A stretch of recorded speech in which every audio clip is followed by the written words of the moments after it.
Hello mga kalab-lab kong viewers. Ngayon gagawa ako ng lumpia. Lumpiang Shanghai. Para i-ista ko lang dito sa bahay. Para pagka gusto ng anak ko o gusto kong kumain, meron kang makukuha. Iluluto mo na lang. Piprito mo na lang siya. Ayan. So, ito, halagang 200 lang to na giniling. Konti lang. Pero syempre, kailangan healthy ito. So, lalagyan ko ng carrots. 1 piraso lang tong carrots na nilagay ko. Mga kalablab. Tapos, bumili ako ng konting celery. 2 tangkay lang to. So, lagay ko na. Ayan.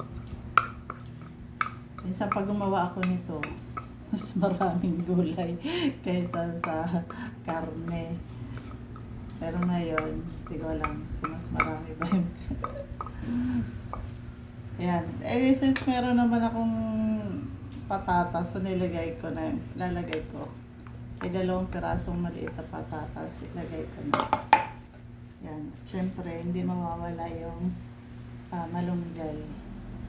Ayan. Pinino ko talaga ito ng gusto para hindi siya makita. Yan. So, bahala na kayo kung ano yung timplan nyo. Ako kasi kahit ano lang maisipan ko na titimpla, na ilalagay para may lasa. Yan. Tapos paminta. So, damihan natin ng paminta. Kasi, mahilig sa paminta yung anak ko eh.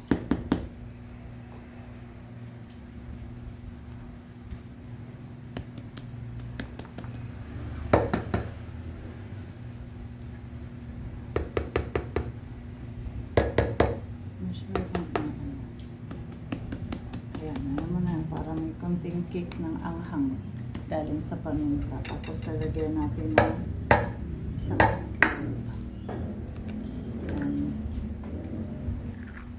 itlog. Tapos meron pa rin garlic powder.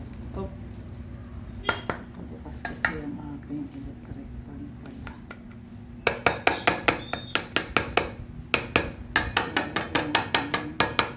Garlic powder. Tapos konting oyster sauce. Ano-ano lang to. Tansya-tansa lang.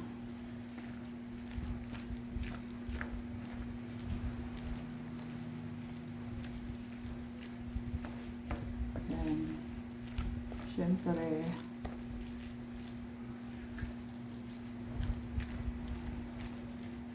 kalimutan lagyan ng asin.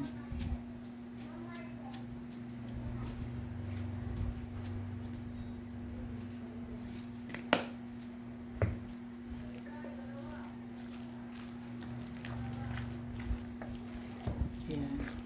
So, mas marami pa palang giniling kaysa gulay.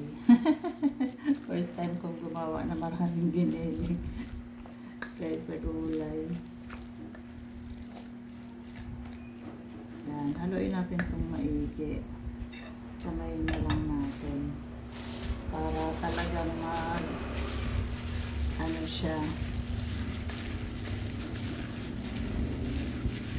Mahalo ng gusto yung mga lasa. Yung paminta pala.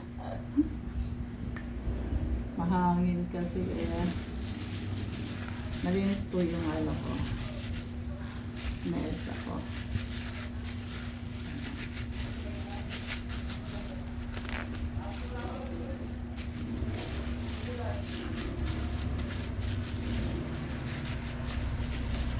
Bago ako naggawa nito, nag-prepare. Siyempre gumawa muna ako ng juice ko.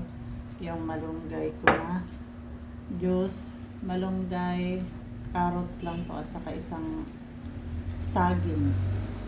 Tapos Tapos gatas powder.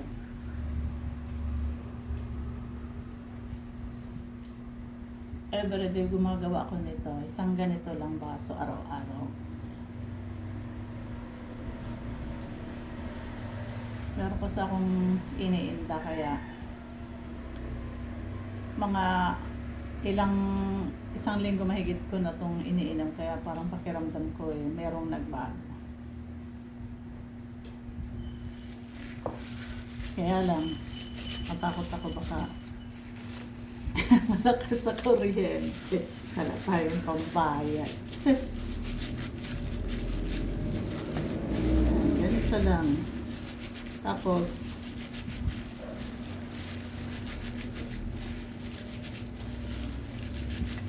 mahalo na. Siyempre, pabalutin na natin. Meron akong biniling wrapper kanina. Nasa inyo kung gaano ka rami yung ilalagay nyo. Pero ako yung sakto lang, maliit lang. Para mas marami. Para mas marami.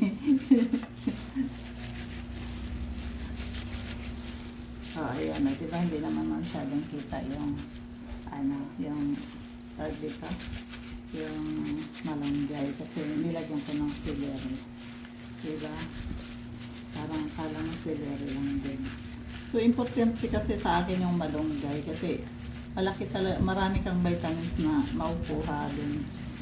So, wala namang masama kung maglalagay ka sa mga niluluto mo kasi kayo lang man ang kakain. Pero kung sa iba, yung bawa, pwede wag niyang lagyan. Pwede rin namang lagyan kasi hindi ka naman malalason nito malunggay lang naman to diba? Kaya sa inyo kung paano niyo po ito gagawin. Ayan, pabalot ko na po ito tapos piprito ko. Yan, ganito lang yung laki ang gawa ko. Tapos nilagyan ko pala to ng kaunting cheese. Yan.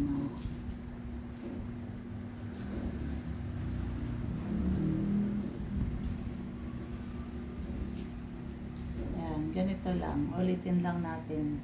Yan, ganito lang kalaki. Bye! Ingat po kayo.